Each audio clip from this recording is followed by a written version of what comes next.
What's up, everybody? Welcome to Plant Strong Live. I'm here with New York Times best-selling author and the founder of Plant Strong, Rip Esselstyn. What's going on, my friend? Hey, you know what? I'm just sitting here eating some strong food and drinking some strong water. Strong water, I love it. Yeah. You know, folks, we are here. And in fact, for the first, let's call it 60 seconds, we're going to be here. We're going to be answering a couple questions. We're going to be talking to you. We're here live. So why not? We are going to be talking about protein in just a little bit, but in addition to letting us know where you're watching from, let us know. Do you have any questions right now? We want to dive into it. Today we're talking about protein. All right. And I know there's a little bit of a delay, so I'm gonna riff for a little bit while you guys get your questions going. Okay. Yep. The protein debacle, the protein question, I've heard it addressed so many times, and you know we can either address it with love, with science, or with aggression. Like pretty honestly. And there's a lot of different ways. So we're gonna talk about all three of those today. Rip, how often do you get asked? I mean, I hear, you know, you used to tell me these stories. You're riding in an Uber and this guy, you know, doesn't really know who you are, and like he's asking a couple questions, and you talk about the plant-based diet. But I feel like that protein question is always the first one that comes up, right? Especially for people that are just wading into the lifestyle. Yeah. And their family and friends and coworkers are either very worried, or they're dismayed, or they're obviously very, very clueless, because if they understood basic nutrition, but again, most Americans don't, and they would understand that all proteins originate from plants. Yeah. You're right. And that it's really one of the most silly, ignorant, stupid questions that anybody could ask. But we don't want to give people a hard time, right? We're loving people, and we want to kind of be, you know, extraordinary examples of, you know, this lifestyle and what it can be. And so, you know, depending upon who the question is coming from, we either look at them as, okay, they're doing this in an aggressive way because they're trying to test me and this new lifestyle that I'm embarking on, or they're genuinely curious. Yeah. And if they're genuinely curious, then fantastic. You know, let's do everything we can to kind of get them on board and educate them as to the reality when it comes to protein. Well, I promised everybody that we would answer a couple questions. So we're going to make these like lightning round stuff. We're going to have some at the end, guys. So feel free to ask your questions. We're here live. But Rip, this is a good question that came from Plants to the Rescue, a YouTube channel or a YouTube subscriber. Do you pay attention to macros, or do you just eat intuitively? No. Hey, Plants to the Rescue. Great name. And great question. So no, I don't ever pay any attention to macros. I just eat very intuitively. And this is the beautiful thing about eating a whole food, plant-based diet. And that is that just by eating fruits and vegetables and whole intact grains and beans and potatoes, nature has perfectly kind of assembled together all the proteins we need, not too much, not too little, almost like the Goldilocks amount. She's put together the perfect amount of carbohydrates, right? And not processed carbs, but unprocessed, for the most part, complex carbohydrates. And then the perfect amount of fats as well. So it couldn't be better on a macro level. And I like to tell people, Corey and Plants to the Rescue, that I don't like making eating a scientific experiment. Yeah. And so I don't count grams of anything, or milligrams. Okay. Beautiful. A couple people checking in. Heather tuning in. Michelle tuning in. Thank you so much for the love. We have a couple people from Seattle. We've got someone from Lexington. Who is that? Oh, Amanda. Hey, Amanda. Hopefully you're not watching from your car, even though that picture looks like you're in your car. We hope you're doing well and you're driving safe. All right. So save your questions. We're going to come back to them. But I really love this. Let me find it. Okay, that was that question. Okay, here's what Ann said. Shower us with knowledge. Naysayers are often negative. Rip, what do you think about that? Yeah, well, absolutely, naysayers are negative, and they don't want to somehow or another be informed by you or one of us that, wow, you mean to tell me that this paleo program that I'm on, there might be something amiss with it, or the keto program, or the Whole30, or the Atkins, or whatever. And you know, I've been doing this a long time. I've been following this lifestyle now since I was 23 years old, and I'll be 60 in a couple months. And it is truly like the most simple way of eating.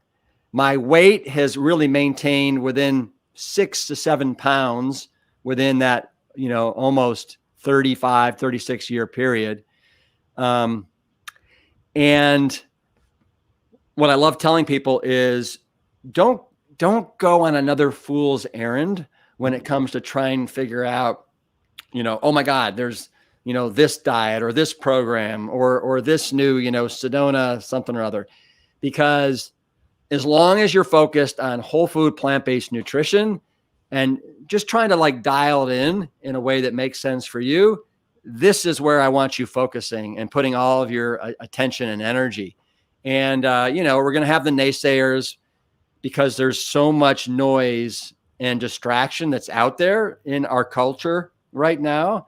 But my hope is, and if you could see what I've seen over the last 10 years, is that whole food plant-based is going to become so much more mainstream over the next several years. And more people will not be giving you a hard time. You won't have as many naysayers, but you'll have people that'll be like giving you high fives and saying, hey, you know what? Way to take care of your health, way to take care of Mother Earth, way to eat in a way that's sustainable and responsible. You got it going on. Yeah, it's a nice future to see. And I think the best way that we can do this is be ambassadors, like knowledgeable, educated ambassadors that can help represent this lifestyle and way of life that has changed so many people's, entire lives. So Rip, bring us into this. I know you got a couple slides here that you want to share with us, but how can we help fuel some of our Plant Strong family with the words or the calm inside to be able to speak, knowledgeably about plant-based proteins? Well, so I'm going to go off on a little bit of a diatribe here. Yeah. All right. So everybody hang with me for, 10 to 15 minutes here. So let's take a step back and level set. And the first thing I want to do is you guys remember, if you joined us last Friday, we talked about fiber. Yep. And the biggest irony to me about what's going on right now is that fiber is probably the number one nutrient that this country is deficient in. According to all the data and the research, 97% of Americans are deficient in fiber. 97%. They're not getting the recommended daily allowance, which is minuscule. For women, it's 26 grams. For men, it's 35 grams. And the average American, doesn't matter if you're male or female, is getting 16 and a half grams. Wow. So we're sorely deficient. And, I figured up how much fiber I got on a typical, day, the way I eat. And it is somewhere between 80 to 95 grams of fiber. And so, to me, you almost can't overdo the fiber. And we talked about how you want to, according to the American Gut Project, our goal is to get 30 plus different types of whole plant-based foods into our bodies. And that includes nuts, seeds, fruits, vegetables, whole intact grains, different types of potatoes, different types of whole grain breads, right? You name it, right? All the vegetables under the sun. It's easy to do. Now, what's even easier to do is to get all the protein that you need. So the big irony between last week and this week is that everybody on planet America is just like, oh my God, you know what? Like, I have this shampoo that I'm using and it says twice the amount of protein in it. So I'm using it for my hair. And I got this Greek yogurt that says twice the amount of protein. And so that's the yogurt that I'm buying. And I got this pasta sauce that's got, extra protein in it. And the reality is, and one of the chapters in my third book, The Engine 2 7-Day Rescue, was why we want to limit protein, right? Because most Americans are protein toxic. We're getting too much protein from the wrong kind of protein, which is animal-based protein. Right. So let's take a step back for a second and talk about protein. So protein is the most abundant nutrient in our bodies next to water. It's second to water. Okay. And it's there, and we need it for the repair, for repairing the building and the maintenance of absolutely every tissue in our bodies. So that sounds like big and important and wow, more must be better. But the reality is that's not the case. More is not better. More actually does a real number on our bodies. And I'm going to talk about that in a sec. But I want to say again, there is really no such thing as protein deficiency in this country. Now, the caveat is as long as you're consuming enough calories. Now, obviously, if you're consuming 500 calories a day, you're not going to be getting the RDA of protein. Right. But if you're consuming 2,000, right, calories a day, it is virtually almost impossible, unless you're eating French fries and soda pop, to blow it and get below the RDA. And I want you guys to know that I have made literally thousands of medical calls as a firefighter. 80% of our call volume were medical calls. And not once did I make a 911 emergency medical call for somebody that had protein deficiency. All right. And we had to whisk them off to the hospital. It doesn't exist. It doesn't happen. And Corey, there's a word, a big fancy word for protein deficiency. Do you know what it is? A fancy word for protein deficiency? No, I don't. It's a medical term for protein deficiency. And I've written about it in all my books. It's kwashiorkor, right? And so if somebody was to, and it's kind of ironic that, all we're worried about is getting enough protein in this country. And yet nobody, not even you, right, literally knows the word for protein deficient, the medical terminology for protein deficiency, which is kwashiorkor. Wow. So that to me it's kind of funny. And the other thing that's kind of funny is that most people think that the only way for us as human beings to get adequate amounts of protein is from meat and dairy, right? From our red meat, from our chicken, from our fish, from our eggs, from our dairy products. And I'm going to go back to what I said in the very, very beginning. The number one place, I should say, the origin story of where all these essential amino acids come from, where proteins are made, are from plants. And so if any animal, whether it's that cow, that pig, that chicken, that turkey, if it has, and it does, has protein in its muscles, in its flesh, it got it from the plants. Yep. Got it from the grains. It got it from the grass, right? So secondhand protein, secondhand recycled protein that comes with all kinds of wonderful, unfortunate baggage gifts, right? We'll talk about that in a sec. So the analogy that I like to give is that, so Corey, you and I, we're sitting here in our rooms, and everybody that's listening, and we're breathing oxygen. Do you know what percent of the air that you're breathing comes from oxygen and what percent comes from nitrogen? Is it okay. That's okay. It's not how much. It's not. I don't know. You're stumped. Just like with kwashiorkor, you're stumped. It's so as a firefighter, it was my job to know these things, right? Yeah. But so air is 79% nitrogen Okay. and 21% oxygen, Yeah. right? I mean, and here's the funny thing. Not one of us is concerned that, oh my God, I got to make sure when I take this next gulp of air into my lungs that I'm making sure I'm getting all 21% of that, oxygen out of the air. Yeah. Because we just know as long as we're taking in that air through our nostrils, let's breathe through our nostrils, not our mouths, but according to, Wim Hof, but we're good to go, right? We're getting all the oxygen we need. I want everybody on this call to feel that comfortable when you're eating your fruits, your vegetables, your whole grains, your beans. As long as you're eating food, right, you're getting all the protein you need. And as long as you're breathing air, you're getting all the O2 that you need. I love it. Okay, so let's take a step back and look at animal proteins and why I consider them. And you just said like they're like kind of like second class, third class, citizens when it comes to food. Is they are inferior. I like to say they're janky. It's just a kind of a janky form of protein. It's out of whack. So if you could pull up that one slide, I think that'd be beneficial at this point. That shows us what proteins are.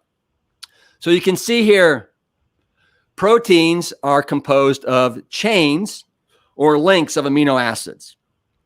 And there's some debate out there, but there's roughly 20 recognized amino acids that have to basically link together to form proteins.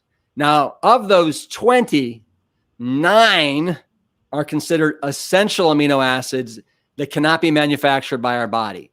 So that means that we have to get these 9 from our foods. It's the only way for us to make sure we're getting all the protein we need.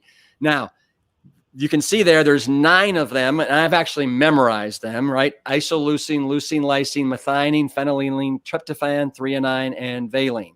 Threonine, tryptophan, and valine, and then histidine up on the top there. So those are the 9. And I want you to know that all 9 of these are present in the perfect combination and proportion in every plant-based food, whether it's raspberries, strawberries, butternut squash, sweet potatoes, black beans, pinto beans, rolled oats. You're absolutely golden. Wow. Okay, you can remove that slide now for a sec. Awesome. Now, the problem is that animal-based proteins, as I said, they're janky and they do a number of things to our body. So number one, they're actually bad for our bones. They are too high in the sulfuric-containing amino acids, and this really puts our acid balance out of whack. And so our body's constantly trying to be in this neutral state. And so to buffer the acidity level, we actually drain calcium, which is a great alkalining buffering agent, into our bodies. How about that for like a number? So bad for our bones. Number two, it actually promotes inflammation of our arteries and of our bodies. That animal protein does. And again, it's because these essential amino acids, they're just kind of out of whack. Some are way too high, some are too low. Next, it increases our risk of tumor and cancer development. If you haven't read the China study, I highly recommend it. And in it, T. Colin Campbell actually talks about how he could turn on and off cancer development in these rats just by adjusting the level of animal protein in their diets. And as soon as he went above 5%, between 6 and 20%, it absolutely took off like a rocket ship. And most Americans, their percent of protein is somewhere between 15 to 25%. It is like way higher than we want it to be. Okay. And what it also does is it raises our cholesterol levels. So again, animal protein raises cholesterol levels, and it's actually really harsh on our organs, including our liver and our kidneys. So just to kind of level set on amounts right now. So the World Health Organization and others, very prominent organizations, they say that protein should comprise somewhere right around 10% of our total calories. Some are more, some are less. Some are actually as low as 5% of our calories. Some are as high as 15, 20. But the World Health Organization is like 10%. And that's with a built-in safety margin, Corey and Plant Strong family, of 30%. Wow. So, just to put this into perspective, all of our mother's breast milk when we were growing faster than any other point in our lives was a paltry 5% protein. Wow. Just to let you know, yes, we all need protein, but we don't need that much of it. Right. Okay. So, let me see where I want to go with it now. Also, what's very interesting about protein that most people don't know is at the very top of this conversation, somebody asked, might have been Plant to the Rescue. They asked, do I ever worry about macros? And the fact of the matter is, of the 3 macros, protein, carbohydrates, and fat, which one of those do you think, Corey? I'm going to quiz you again. Okay. Which one of those? Ask me the full question, because I was watching the Okay. Plants to the Rescue that asked that. Yeah. Plants to the Rescue. But so of the 3 macronutrients, protein, carbohydrates, and fat, which do you think we cannot store as human beings? Okay, I know we can store fat. Oh yeah, we're really good at that. Okay, I know that we can probably store protein, but I don't know. As far as carbs, I know carbs are used for energy, right? Yeah. No, okay. But we can absolutely store carbohydrates as glycogen and glucose in our muscles and our blood. The one macro we can't store is protein. So where I'm going with this is, we're double fisting chicken breasts. We're chugging protein powders. We're gobbling down protein bars. We're spooning down Greek yogurt like there's no tomorrow. And the reality is we cannot store protein. So any excessive amount, much above 10% of your calories coming from protein, we either pee it away or we store it as fat. Oh, how about that? Yeah, no good. That's why I work out in a fasted state in the morning, first thing in the morning. I don't want my carbs to be used as energy. I want my fat to be used as energy. And so speaking of working out, for all you athletes that are out there listening, I want you all to know that nobody on this phone call needs to be worried, even athletes, about getting enough protein, because even as an athlete, because you're just eating more, you're getting that much more protein. And for example, just by eating 1 extra slice of Ezekiel 4:9 bread, you're getting 7 grams of protein. Just by eating 2 extra grams of whole grain spaghetti, you're getting 7 grams of protein. And if you're really concerned about it, you could go and get one of these newfangled black bean spaghettis or pastas. Yeah. There's one that just came out by where did I put it? It's by Explore Cuisine. 2 ounces of black bean spaghetti, 25 grams of protein. Wow. 2 ounces. And I don't know about you, when I'm eating pasta, I usually have 4 to 6 ounces. So don't worry about it. And I want you all to know, I'm going to go through a typical day of how I eat and how many grams of protein I get. And you're going to see it's an absolute cinch. Wow. I also want to say, so we talked about some of the gifts that come with animal protein. So whether it's red meat, chicken, fish, eggs, you're getting saturated fat, which none of us need. All we need are the polyunsaturated fatty acids. We're getting cholesterol, which really doesn't exist in plants. We're getting heme iron that only exists in animals that bleed, or I should say creatures that bleed, and plants don't bleed, right? And that heme iron is actually, it causes all kinds of oxidative stress, and many people are eating excessive amounts, and so they have all this oxidative kind of stress that's rolling around in their bodies. Can I ask you, in your book, you talk about heme and non-heme iron. Yeah. And one of the things that people say is they say, well, heme iron is more bioavailable. But the truth is, when you pair non-heme iron that comes from leafy greens with a vitamin C rich fruit, it increases absorption by 30%. Is that correct? Boom. Absolutely correct. But the other interesting thing about heme iron versus non-heme iron is heme iron, you can't regulate it. So if your body's got more heme iron than it wants, it can't dump it. And I knew firefighters that were they had to go in and have their blood drawn because their heme iron levels had gotten too high. Whereas the beautiful thing about non-heme iron from plants is that your body can actually, if it's got too much, it can dump it. If it actually doesn't have enough, a lot of times it just has ways of actually absorbing it at a greater rate. Okay. Another trick that you mentioned was pairing it with, something that's rich in vitamin C, whether it's oranges, bell peppers, you name it. But, to me, it all goes back to the fact that plants they are supremely intelligent and brilliant, and everything is there in the perfect package for us. So the other thing, and I'm not going to spend too much time on this, is TMAO, trimethylamine oxide, which is this sticky substance that actually promotes atherosclerosis, is there when you eat animal products and animal byproducts. IGF-1, which I want to talk about in a sec, insulin-like growth factor number 1, which is a real doozy.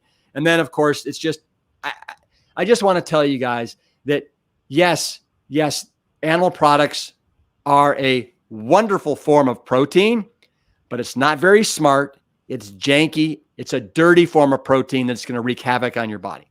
Yep. Okay. Yep. So let me say that I'm sure everybody on this phone call knows of Dan Buettner and his work with the Blue Zones. Well, basically 5 different cultures that have the longest living populations on it, centenarians.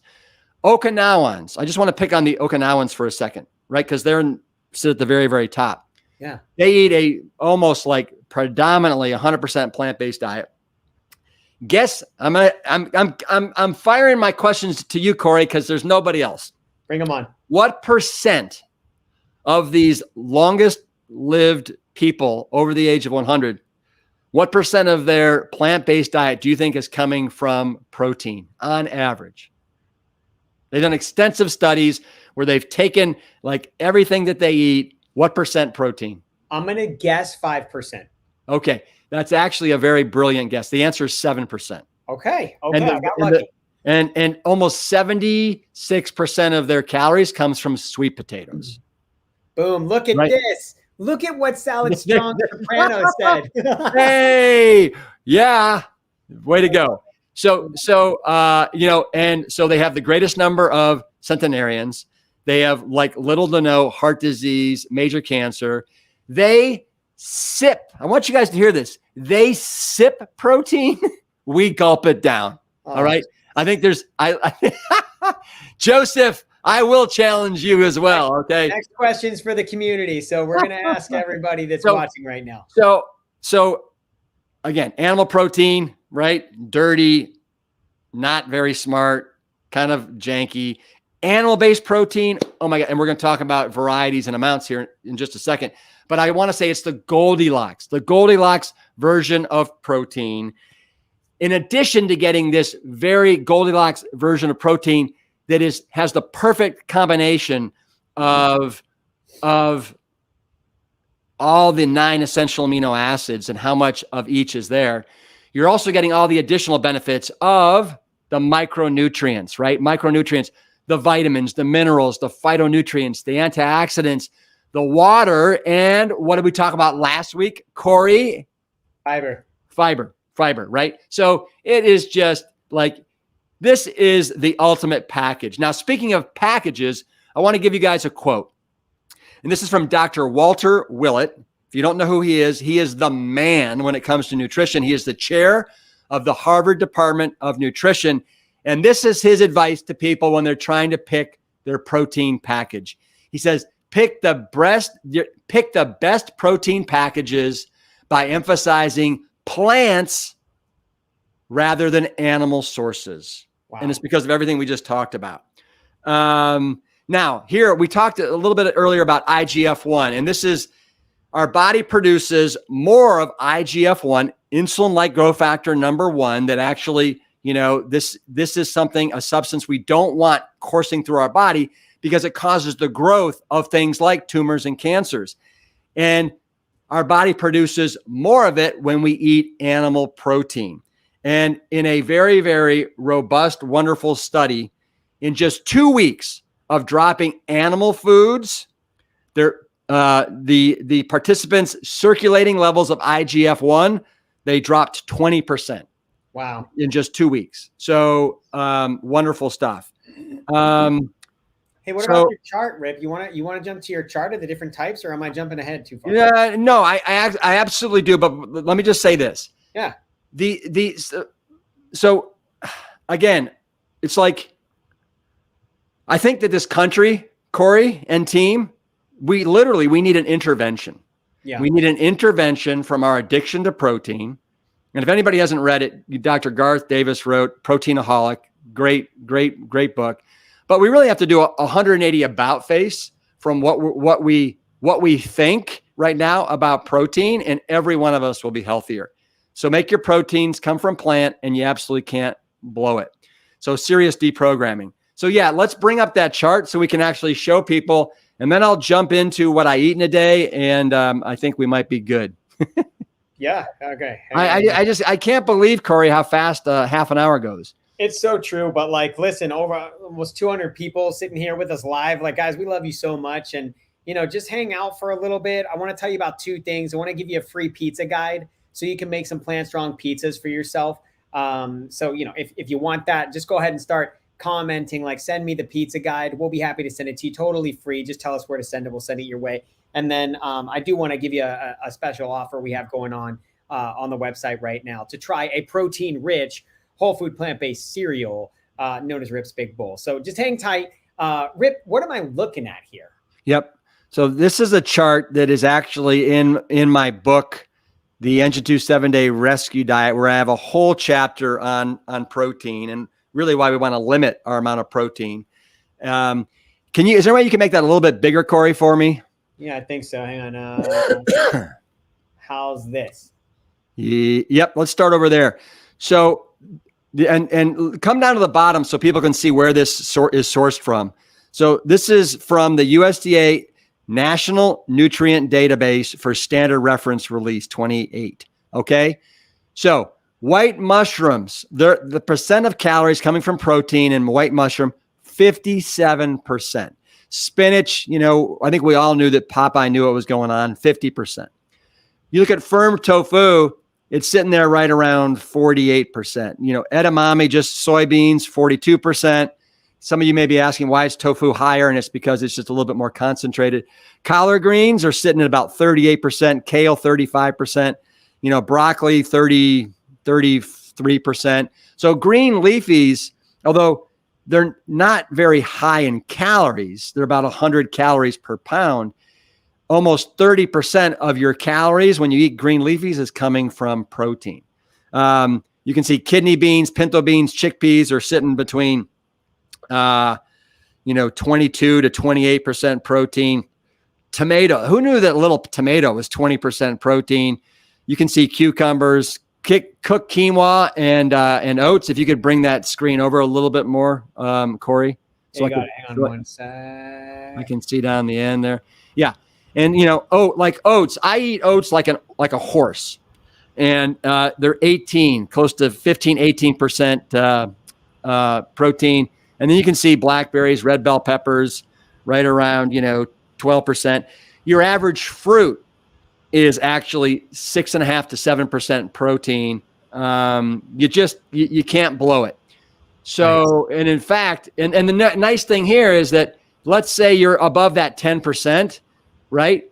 At least, right, you're not going to be straining your kidneys, your liver. You're not going to be draining out your bones. You're not going to be promoting all that inflammation.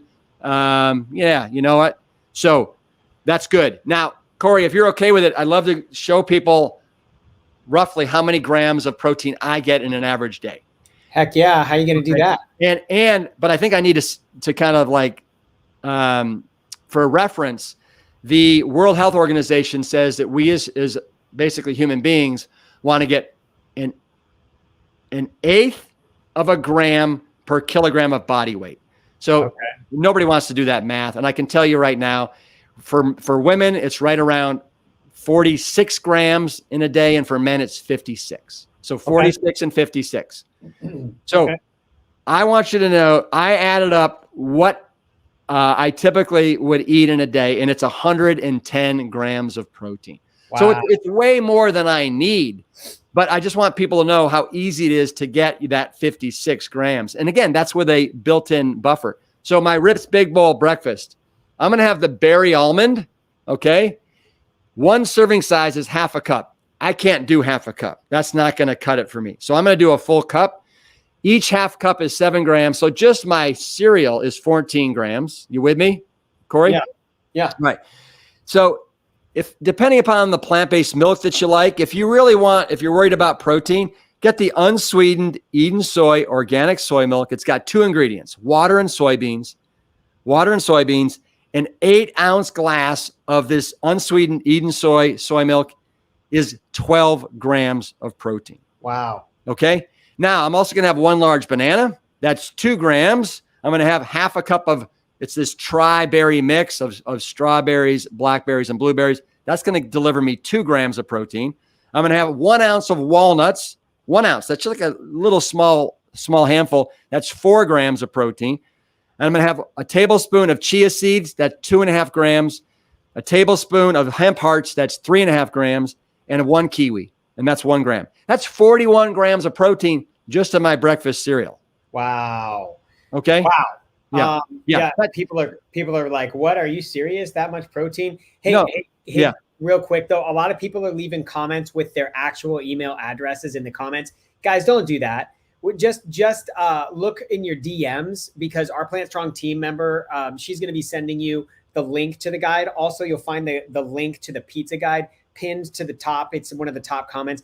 Just to keep things safe, just delete your comment that has your actual email address in it. You can just put that in and tell us where to send it in the form that's on the actual landing page. You know what? Yeah.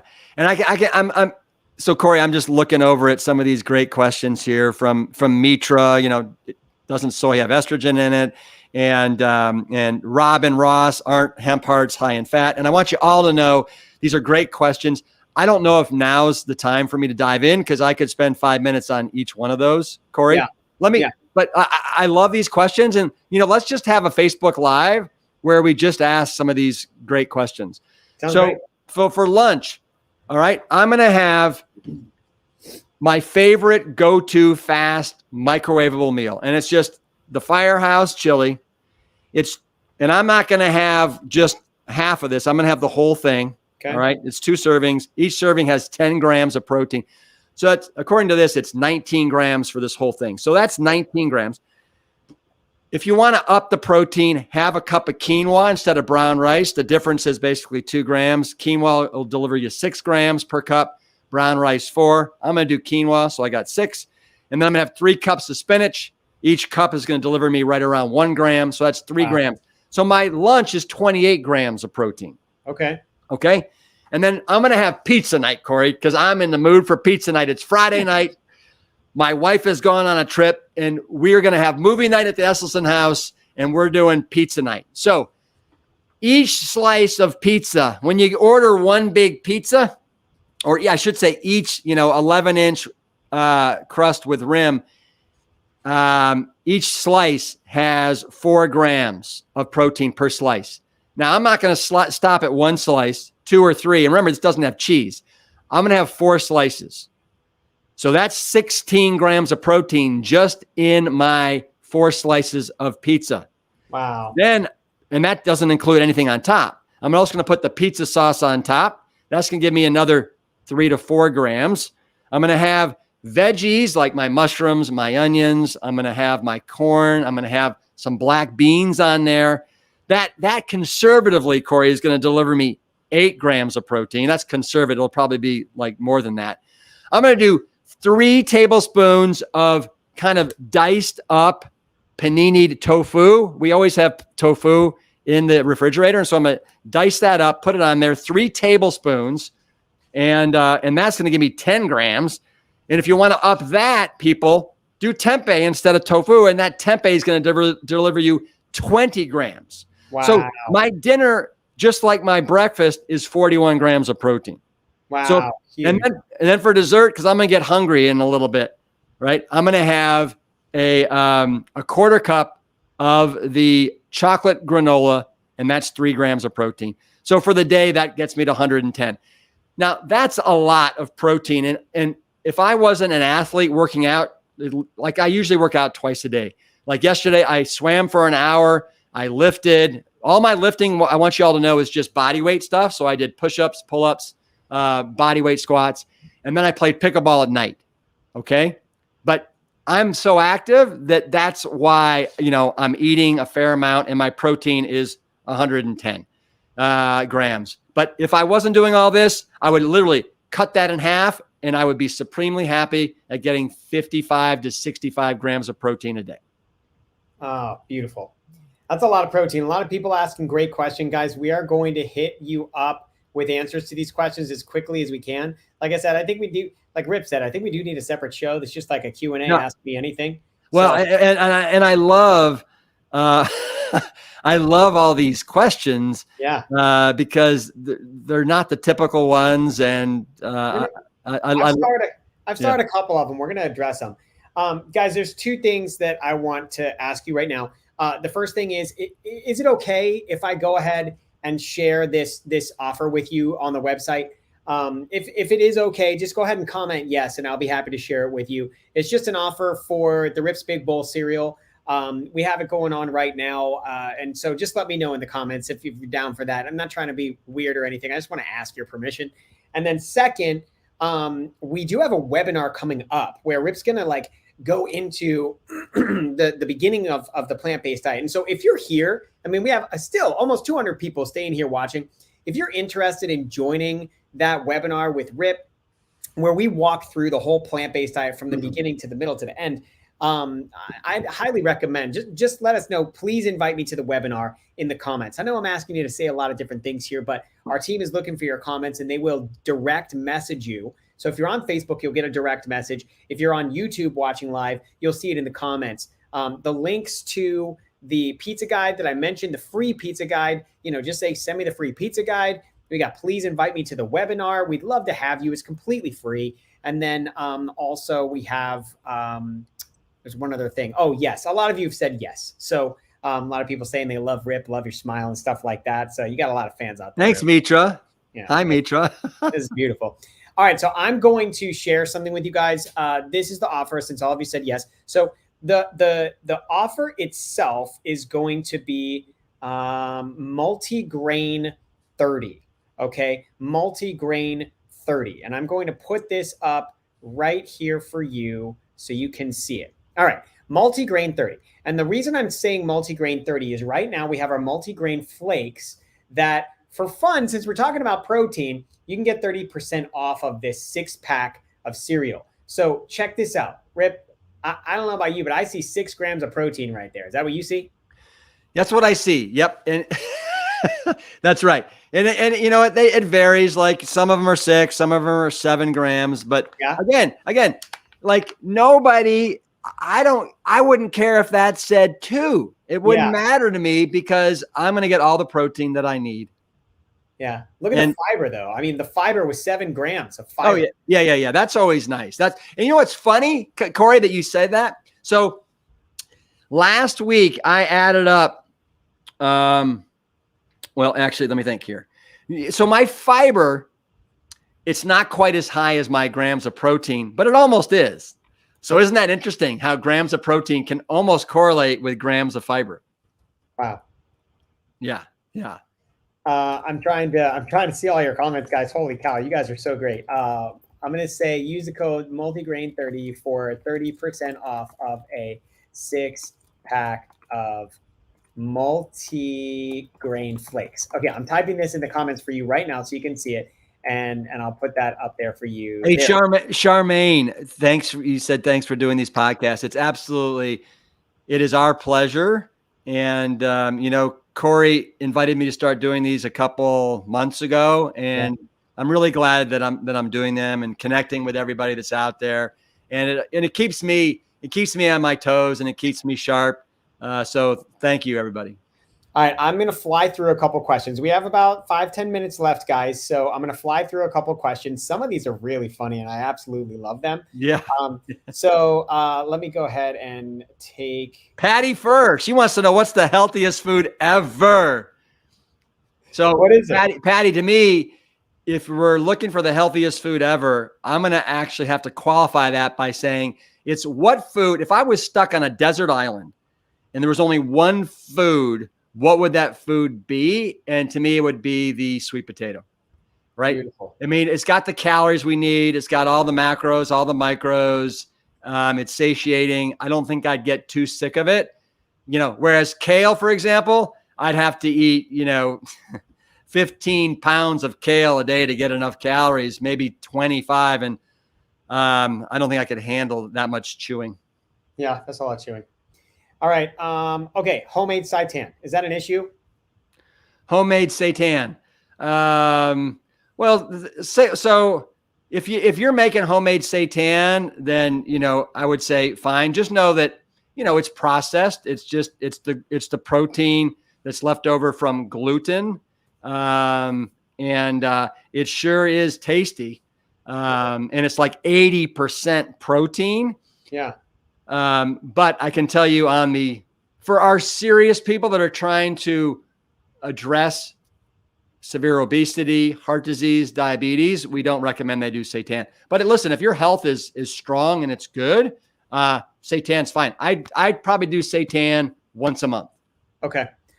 This is an important one. We have Amanda. She said she ordered the cereal 10 days ago, but it hasn't shipped yet. Hey, Amanda, I'm going to give you the email for our support team. Listen, Amy, John, they're going to take care of you. John, Rip, can you give us that email for the support? Hello at plantstrong.com. Okay. Hello at plantstrong.com, Amanda. Let's find out where that cereal is and maybe put a little surprise in there for you too. Okay. Sorry about that. Yeah. Amanda Esposito. Yep. Amanda. Yep. Okay. Let's see. So your weight, why is it when we're planning to lose weight? Okay. This is a good one, Rip. This is protein related. Why is it when we're planning to lose weight or gain muscle mass, we need more protein? Well, so, so as far as gaining muscle mass, and again, you're not going to gain muscle mass unless you're actually going to the gym like Corey is and hitting it. And we got to stress the muscles. We want to break them down. And then in the building up process, remember, I started off this whole thing with protein, letting you know what exactly protein is. And protein, it's the second most abundant nutrient in our bodies besides water. And we need it for the building, the maintenance, and the repair of every tissue in our body. And so if we're breaking something down excessively, like more than we normally would, then we want to make sure that we're kind of replacing it with protein. And, I think there's some new research that's come out that even like bodybuilders, excessive bodybuilders that are in the gym 3 to 4 hours a day, 1.6 grams of protein is just about the upper limit. And much above that, it doesn't help you at all. So, and as far as losing weight, I will tell you that when you're following the keto and the paleo and things like that, you're not consuming as much carbohydrates. And when you don't consume as many carbohydrates in the beginning, you're not storing as much water. And so literally it's almost a little bit of smoke and mirrors. Yeah. Because you have to, in order to store carbohydrates as glycogen and glucose, it actually requires a little bit more water, which is actually a good thing. It's not a bad thing. But when your carbohydrate intake is virtually like 0 or 10% of your diet or 20%, you're going to lose some weight, especially in the beginning. But long-term, it's not the route to go. As far as you might lose some weight, but you're not going to gain health. Okay. We did have a question from Holly. I want to add this. And then Holly, here's what I'm going to do. I'm going to make this full screen for you, and I want you to screenshot it. Okay. I'm going to take out your comment, Holly, and then I'm going to make this full screen. Now you can screenshot this chart. If you don't know how to do it on an iPhone, that's all I know how to do it. Is you just use your power button and your top volume button, snap those together, put your phone horizontal, and you can get this protein chart. That's how you can do it. It's a little hard to read, but after you got the screen, you can zoom in and all that stuff. So you're good to go there. You know what? Christina Barron says, funny fact, in Europe, I get asked, how do I get my calcium? In the United States, I get asked, how do I get my protein? Isn't that funny? And you know what, Christina, the funny thing is that the best retainable and absorbable form of calcium and minerals in general comes from plants. It doesn't come from animals. So, again, we've been so indoctrinated into thinking that, the only way for us to get protein is from animals. The best way for us to get calcium is from dairy products, milk and cheese and stuff like that. And the reality is it is an inferior source of calcium and protein. Listen, I am going to remind Rip of one of the things that he said to me. He's got these Rip isms, right? And when we're talking about cows and calcium, if calcium came from cows, it would be spelled COWCIUM. It's not calcium. It's calcium. So that's you told me that, man. But I got to give credit where credit's due. Actually, that did not originate from my brain. That originated from the brain of a brilliant nutritionist, dietitian, Jeff Novick. Wow. All right. Well, it's great. I love saying it to people that tell me the calcium comes from cows, stuff like that. Well, and I'm Heather Angel Light. What a fun name. But Heather, I want you to know that I just had cardiologist Baxter Montgomery on the Plant Strong podcast yesterday. I did the interview. It's going to air in a couple of weeks. And so many great takeaways from that as far as cardiologists and the profession. So you'll definitely want to tune into that episode. It'll probably drop in about 2 weeks. For sure. And, Heather, you're mentioning, plant-based doctors. You got to check out Plant-Based Telehealth. Dr. Michael Clapper's over there. That's a good resource for you too. So go check them out. Lots of other questions coming in. Hey guys, listen, we're going to wrap the show right now. And we're going to just let you know that we do answer every single comment. So if you have a question, if you have concerns, if you need some help, let us know, because we will answer the comments. That's what we're here for. This is a two-way conversation. This is not, we present to you and then that's it. It's the end of the world. And same thing with the upcoming webinar. Again, we have a webinar next week. If you want to know more about it, just tell us in the comments. Hey, send me more about, the webinar. If you want the pizza guide, tell us, send me the pizza guide. All of it's free. And then, of course, I'll just go ahead and put this up there for you so you can remember. We have two codes, really. Strong 10 is a 10% off store-wide for your first purchase only. And then, of course, we have another resource. That's the community with people just like you guys, you amazing people that are here to support you on your journey for your plant-based lifestyle, completely free. Just visit that at community.com or community.plantstrong.com. Of course, if you want to shop the cleanest food line on the planet, you got plantstrongfoods.com.